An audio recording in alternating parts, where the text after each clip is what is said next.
आप सभी को नमस्ते। क्लास 12th की मैथ्स में जो चैप्टर मैट्रिक्स हमने शुरू किया था, आज ही उसका चौथा लेक्चर है। आज के इस लेक्चर में हम लोग देखेंगे कि इन्वर्टेबल मैट्रिसेस क्या होती हैं या इन्वर्टेबल मैट्रिक्स क्या होती है। तो इन्वर्स शब्द से आप परिचित होंगे, 12th क्लास में ही आपका पिछला चैप्टर इन्वर्स ट्रिग्नोमेट्रिक फंक्शन रहा होगा।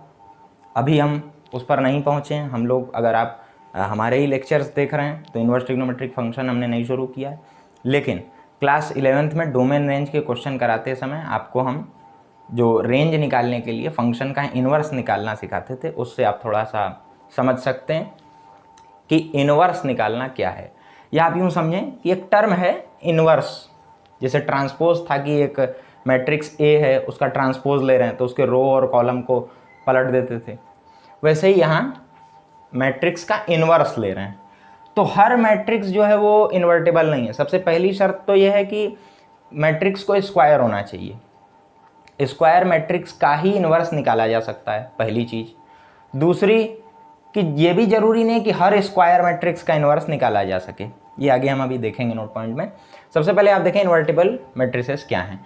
इफ़ ए स्क्वायर मैट्रिक्स, देखिए शब्द आ गया यहाँ पर, if a square matrix of order m/m, same order होगा, and if there exist another square matrix b, कोई एक दूसरी मैट्रिक्स b है सेम ऑर्डर की m/m, सच दैट, यानी ये दो मैट्रिक्स इस प्रकार हैं कि a और b का प्रोडक्ट करें बराबर होगा b और a के, ये बराबर होगा identity matrix of order m।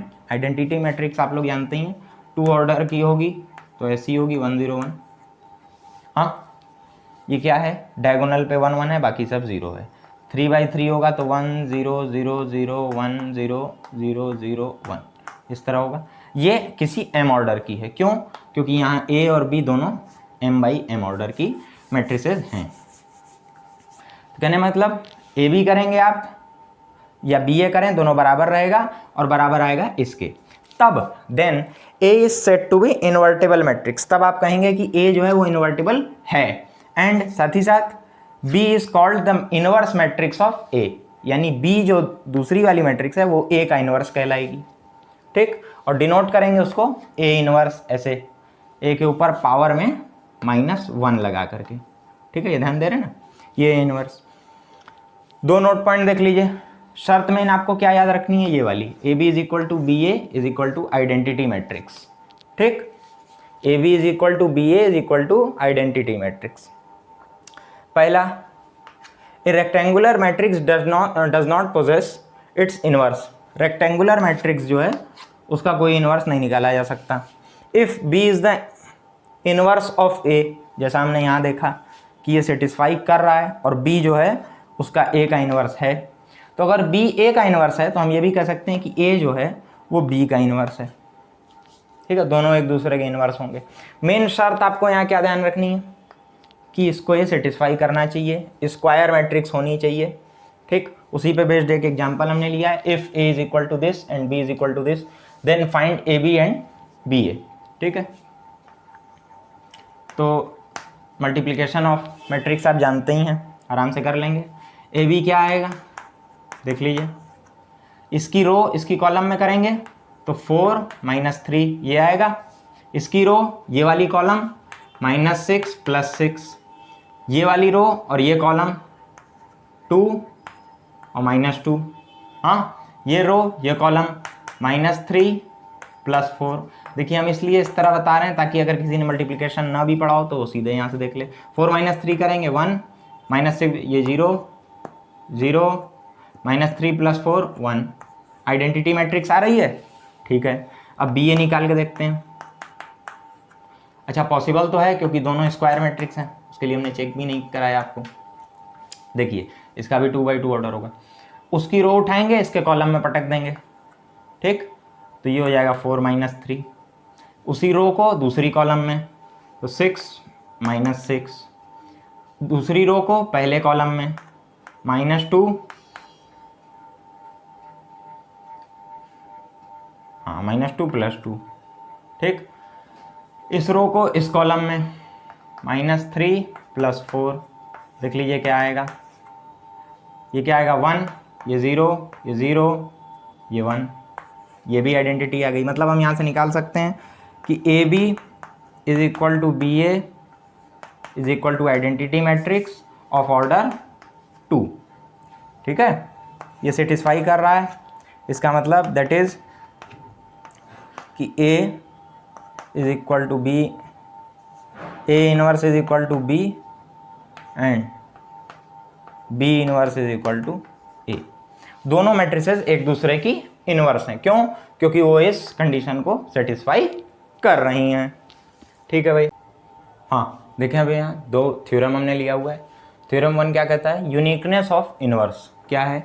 Inverse of a square matrix if it exists, मतलब मौजूद हो उसका इनवर्स, इज यूनिक। क्या होगा?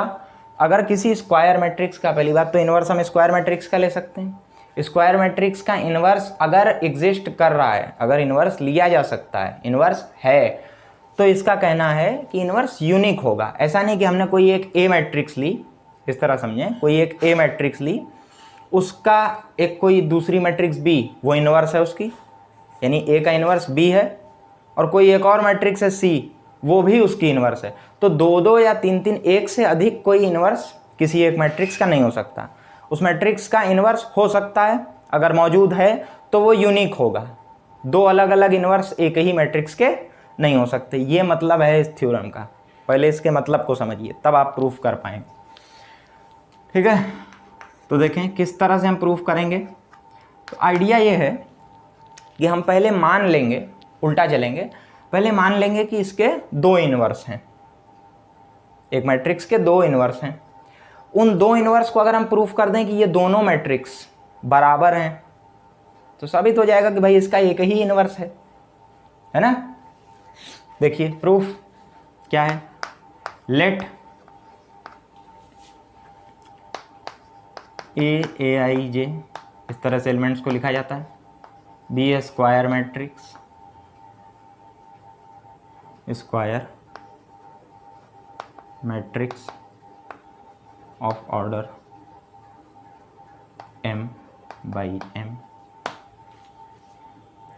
इफ देयर एग्जिस्ट, इसको क्या पढ़ते हैं? देयर एग्जिस्ट, मतलब यहाँ मौजूद है। If there exist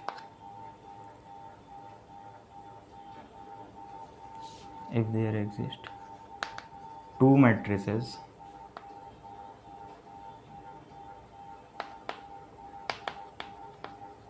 B, two matrices such that कि A inverse is equal to B and A inverse is equal to C। ठीक है, ऐसा है। अगर हम ये प्रूफ कर दें, यहाँ से देखो, टू मैट्रिसेस A इनवर्स, ये इम्प्लाइज दैट कि B is equal to C है, मतलब B जो है वो A का इनवर्स है, C जो है वो भी A का इनवर्स है। ऐसी चीज़ें हैं साथ। और इन दोनों से क्या कंक्लूजन निकलता है कि B और C आपस में बराबर हैं। अगर ऐसा हो जाता तो हम यूनिकनेस प्रूफ कर सकेंगे। ठीक, अब हम क्या करते हैं, चूंकि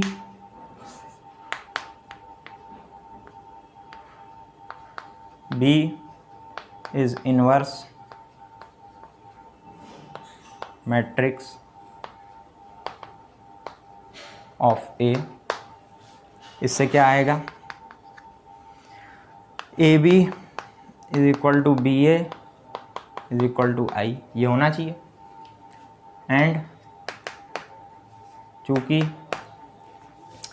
C इज इनवर्स मैट्रिक्स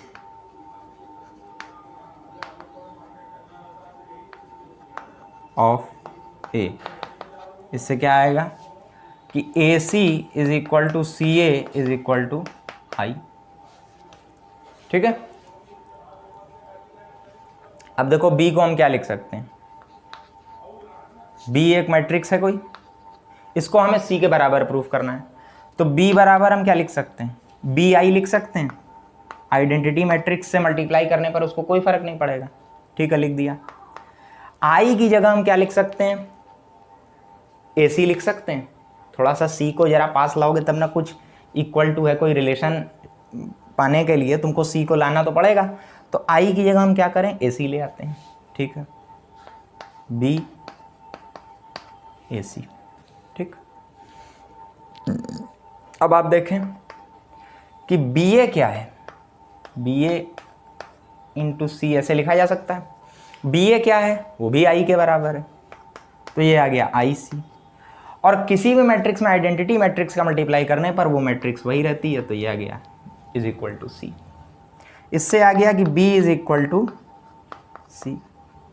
एक नज़र दौड़ा के देखो, तुमको समझ में आएगा कि कितना सिंपल ये थ्योरम था। थोड़ा सा बच्चा आपको समझने की ज़रूरत है कि किस तरह हम प्रूफ कर सकते हैं। यूनिकनेस प्रूफ करने के लिए ये मानो कि यूनिक नहीं है और प्रूफ कर दो कि जो दो अलग अलग हैं वो बराबर हैं, तो हो गया यूनिकनेस प्रूफ। फिर अगला देखिए theorem 2, if A and B are invertible matrices, inverse निकाला जा सकता है ऑफ सेम ऑर्डर, सही बात है। देन ए बी इस पूरे का इन्वर्स क्या होगा, बी इन्वर्स ए इन्वर्स, जैसे ट्रांसपोज हुआ करता था, ठीक है। अगर ऐसा है तो चलिए प्रूफ करते हैं भाई। प्रूफ क्या होगा भाई, A B is equal to A B into A B का इनवर्स, ये क्या होगा, आइडेंटिटी मैट्रिक्स होगा। अभी हम पढ़ते आ रहे थे कि A B is equal to B A is equal to identity है, तो दोनों एक दूसरे के इनवर्स होंगे। लेकिन ए बी का इनवर्स उसके संग मल्टीप्लाई करेगा तो आई आना चाहिए, वही चीज़ है। ए बी एक पूरी मैट्रिक्स है, देख लीजिए क्या होगा।